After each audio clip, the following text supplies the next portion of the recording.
When you play jazz piano, do you tend to sound more the first way I played or the second way I played? Well, if you tend to sound more the first way and you want to sound more like the second way and you think your problem is notes and rhythms, you're actually wrong. You see, the difference between the first way I played and the second way I played was simply my phrasing. I actually played the exact same notes and rhythms. So in today's quick tip, I'm going to teach you the 3 exercises that I used when I was first learning jazz piano that helped me get a more professional sounding phrasing. So let's go ahead and dive in. All right, what I'm going to do is I'm going to play the lick that I played at the beginning of this video the way many amateurs would play it, and then I'm going to play it the way many professional players would play it, and then we're going to dive into the 3 techniques that will help you get from amateur to pro. Okay, so here's the lick the way many amateurs would play it.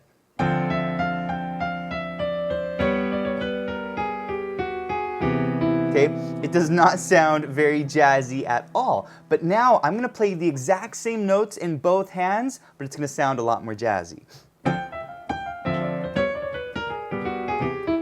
Okay, sounds totally different, but it was the same notes. So how did we get more of this jazz sound? What's the difference? Well, to get more of the professional sound, you need to be practicing these 3 essential swing techniques. The first one is called swung 8th notes. And this is one of the biggest challenges for beginner jazz students, is getting the right swing feel. So I'm going to teach you my 3-step process for how to get the correct swing feel on your 8th notes. Second, accented upbeats. We're going to talk about that in a little bit. And third is the long-short technique in your left hand chords. So we're going to talk about that as well. But before we move on, if you're enjoying this video, please give it a thumbs up. And if you're new to the channel, hit that subscribe button for more videos just like this. All right, are you ready for technique number 1?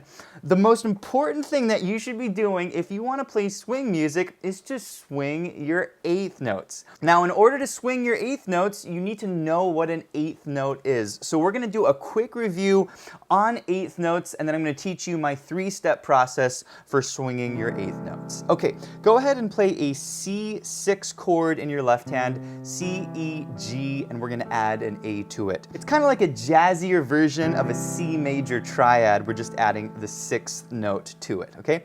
Now on our right hand, we're going to play the first 5 notes of the C major scale, C, D, E, F, G, and let's go ahead and play normal 8th notes. 1 and 2 and 3 and 4 and, okay? And this is the way that you're taught 8th notes if you studied traditional piano. 1 and 2 and 3 and 4 and. They're all even, or you could also count it even, even, even, right? All of the notes are even, they're the same length. However, when you swing 8th notes the way most professionals would play it, you would play the same 5 notes like this. So instead of the notes being even, 1 and 2 and 3 and 4 and, it's going to be long, short. Long, short, long, short, long, short, long, short. Okay, so that's kind of the basic idea of swung 8th notes. Now you might be thinking, okay, Johnny, that sounds great, but how long are the longs and how short are the shorts? And that's a very good question. So here's the 3-step process to getting the right swing feel on your 8th notes. Okay, we're going to play a C6 again in our left hand, and here's what we're going to do. We're going to take the first 2 notes of our pattern, C, D, and we're going to add an extra C. C, C, D. Does that make sense? And what we just did is we turned it into triplets. Triplet. Okay? Now, the second beat, 1 and 2, we're going to do the same thing here. E, E, F. Does that make sense? And then beat 3 before went G, F. So we're going to go G, G, F. And then on beat 4, it went 4 and E to D. So we're going to go E, E, D. Does that make sense? And so now what we just did is we took 1, 2, 3, 4, 5, 6, 7, 8 notes, and we turned it into 12 notes. 1, 2, 3, 4, 5, 6, 7, 8, 9, 10, 11, 12, okay? Or you could think of it as triplets. Triplet, triplet, triplet, triplet, or 1, 2, 3, 4. okay? So you want to play triplets. That's step one. Step two is to connect the first two notes of each triplet, okay? So now instead of going triplet to the C, I'm going to go triplet. And then instead of going triplet, I'm going to go triplet. I'm going to hold that first note through the second triplet of each beat, okay? Same thing on the G, triplet, and then triplet. Does that make sense? And this is indicated here in the lesson sheet music. If you read sheet music, the first two C's are tied together. So you hold the C, triplet, triplet, triplet, triplet. Does that make sense? So once you have this triplet idea and you're connecting your first two triplets, the final step is to turn each of your eighth notes, triplet, into a quarter note, because 2 eighth notes equal a quarter note. And so we end up with this little figure here. We've got a quarter note and an eighth note with this little 3 marking, okay? And so this is a swung eighth note. A swing eighth note is like 2 eighth notes, 1 and, but it's actually a triplet, triplet. Does that make sense? 1 and 2 and 3 and 4 and triplet, triplet, triplet, triplet. Swung eighth notes are simply triplets. And so this is how we get this marking. Anytime you're reading music that needs to be swung, you'll see these 2 eighth notes and they're saying, hey, 2 normal eighth notes now equal this triplet figure, which means swung eighth notes. Now the next thing we're going to do is a quick exercise on swung eighth notes, but if you're enjoying this lesson, I do want to recommend a really good course to help you master more swing rhythms. It's called Jazz Swing Accompaniment, and I'll put a link to it below. Okay, so here's the exercise. We're going to play our C6 chord, and what we're going to do is we're just going to play with some third intervals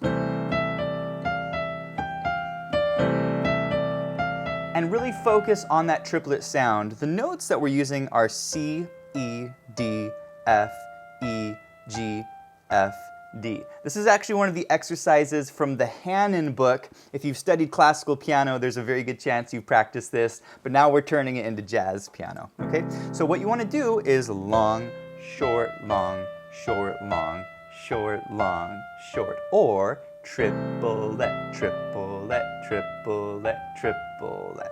Okay, so you've practiced the first and most important aspect of swing music, which is your swung eighth note. But you can swing your eighth notes and still not get that swing sound. So this comes to technique number 2, which I call the accented upbeats, okay? Now, if you've studied traditional piano and you're playing something that has 4 beats in it, 1, 2, 3, 4, you're often told to accent beats 1 and 3. 1, 2, 3, 4. 1, 2, 3, 4. And there's nothing wrong with this if you've studied classical piano. But if you're playing jazz, you do not want to accent beats 1 and 3. 1, 2, 3. It sounds very boxy, very square. So how do you get more of a jazz sound? Well, you want to accent all of your upbeats. And all of your upbeats are the ands. So 1 and 2 and 3 and 4 and. It feels kind of weird because we have a tendency of clapping on all those strong beats, 1, 2, and 3, and 4, but by accenting the upbeats or the offbeats,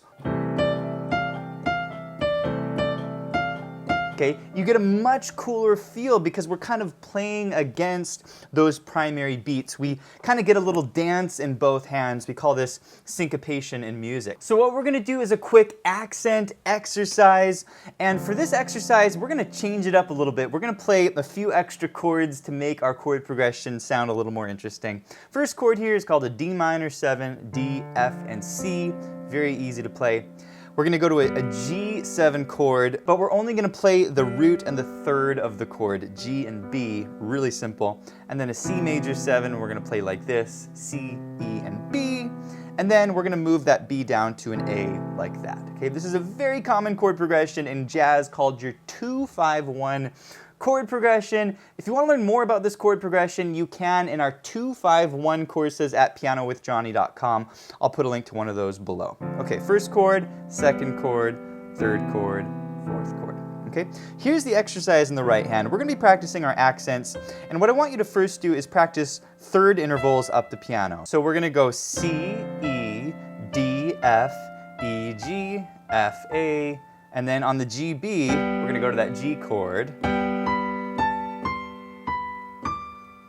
And on your C, and then we're gonna come down thirds.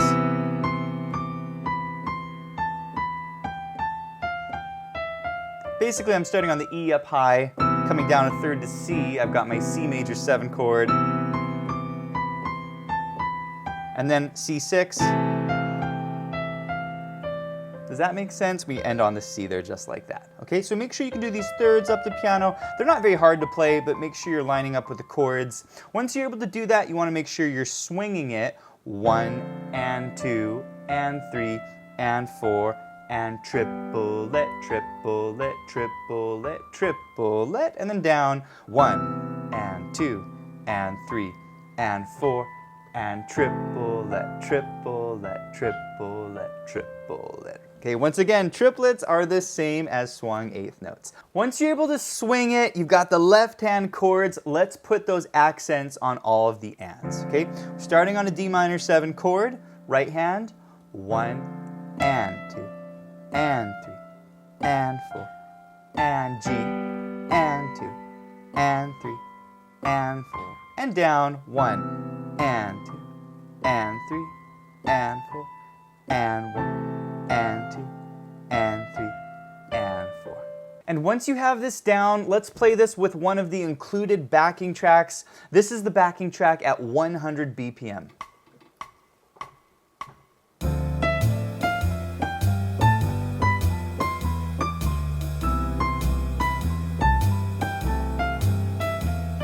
Doesn't that sound so much better with those accents on the offbeats? Now I want to point out a very common amateur mistake. Many beginner pianists make this mistake, which is they make the first eighth note of each beat short. They'll go like this. Okay, this is a very amateur sound. You don't want the C to be short, ba, ba, and then the D to be short. Don't do that short. You want to keep them all long or legato.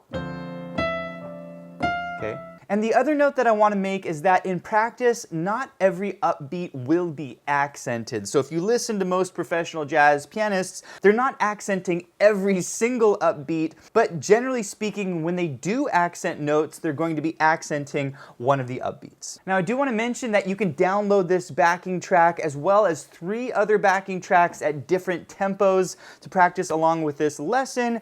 You can also download the lesson sheet music up here on the top left of the screen. I'll put a link to all of that below. All right, the final technique that you need to know if you want to get that professional swing feel is what I call the long-short feel. Now, when I say long-short, I'm not referring to the right hand eighth notes that we were talking about before. I'm actually talking about the chords, and specifically which chords to make long and which chords to make short. You see, I could take a very common swing rhythm like the Charleston rhythm. It's a very common rhythm in jazz. It goes 1 and 2 and 3 and 4 and if I played both of those chords at their full duration, 1 and 2 and 3 and 4 and 1 and 2 and 3 and 4 and it does not have very much of a swing sound. And so one of the things that will really help your left hand chords swing is to take the first chord on each beat and make it short. Okay, so instead of going 1 and 2 and 3 and 4 and you're gonna go 1 and 2 and 3 and 4. See how short I made that? Okay. Basically what we did is we put a little staccato marking on the first chord, and so generally you want to do this if you're playing jazz. You want to make that first chord on beat 1 short. Okay, so this is kind of the final step, is as you're practicing this exercise,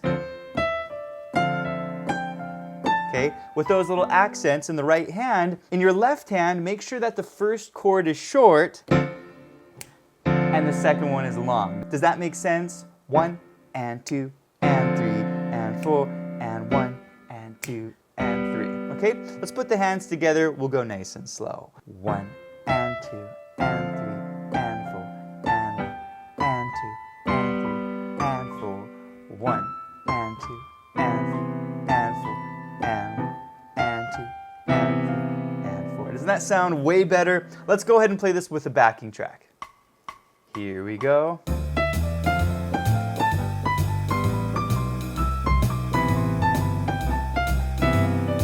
Hey, thanks for watching, and if you enjoyed this lesson, be sure to check out Piano with Jonny.